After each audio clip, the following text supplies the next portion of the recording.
Hi, Marilyn here. I'm here to talk to you about how to use a folded corner clipper, which we're using for the Sawtooth block, which is for April. But this is also a great tool for any time that you're using what we might call a connector corner or a flip and sew unit. So we're doing that in this block. And there's a great tool called the folded corner clipper, which is a ruler.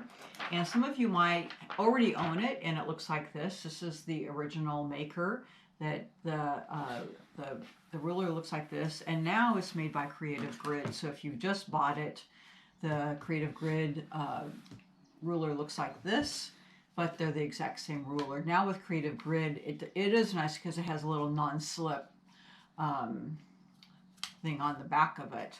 But if you have the original one, just put some non-slip sandpaper grips on the back if you need that. But they work exactly alike. And what's nice is that it does come with a little information sheet on how to use it. And I'm going to show you how to use it today.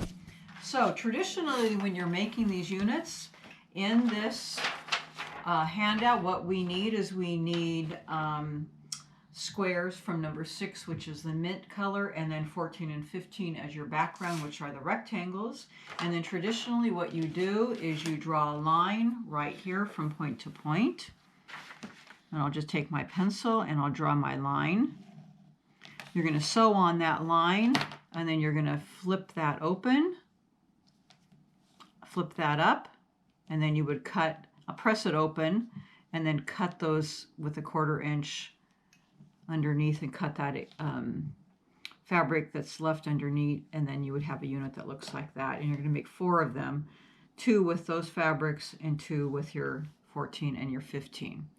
But you can make it easier with this ruler, and rather than cutting that off, and I'll use my new Creative Grids one, you just take this ruler, and they're cut at 2.5 inch square. So you'll see here a 2.5 inch mark. It fits right on that 2.5 inch square. And because I know that I have to cut this off to flip it up, just to orient yourself, you're going to put right sides together, square on square. And then you're just going to take your rotary cutter and cut this right across here. And then what's nice, it leaves a little indent, and that's your 1/4 inch mark. You can kind of see where I have that original pencil mark, but you're not drawing that line.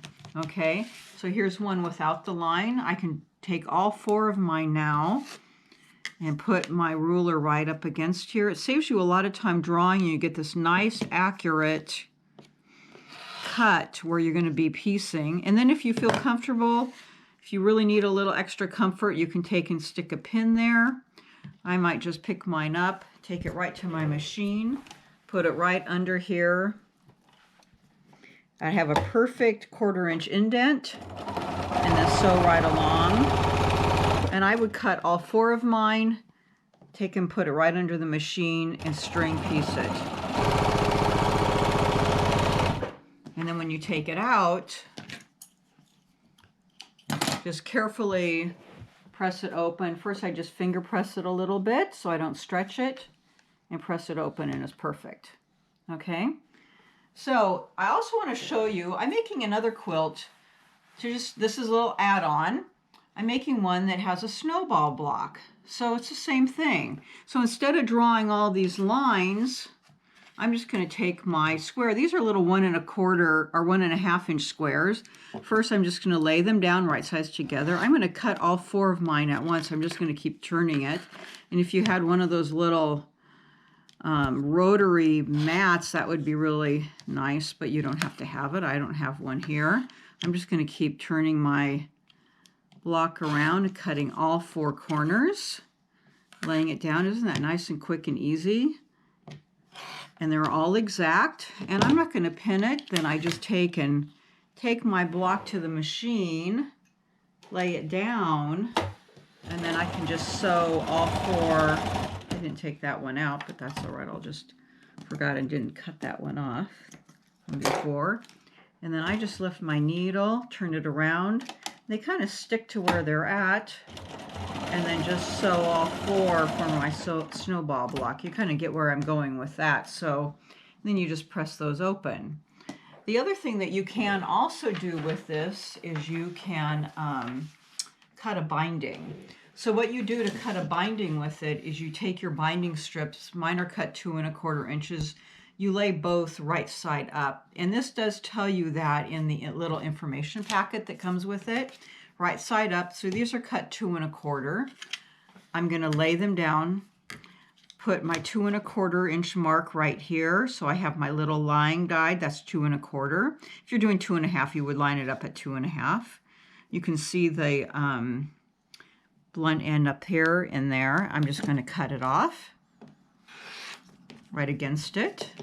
And then I'll just flip this over and you have a nice mitered edge for your binding. And then you would just put this right under your machine. Let me lift this and take this out that I was demoing with.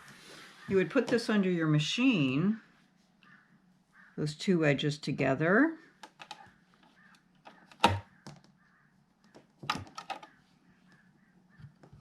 Put those together. It has that little 1/4 inch cutout.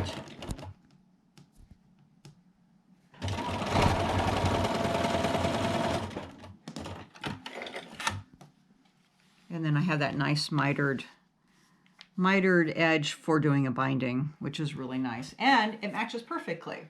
So those are 3 little ways that you can use your folded corner clipper. One of them for this block, but I find it really handy for many other blocks where you're using that flip and sew corner or that cornerstone edge, whichever way you want to call it. So there you go.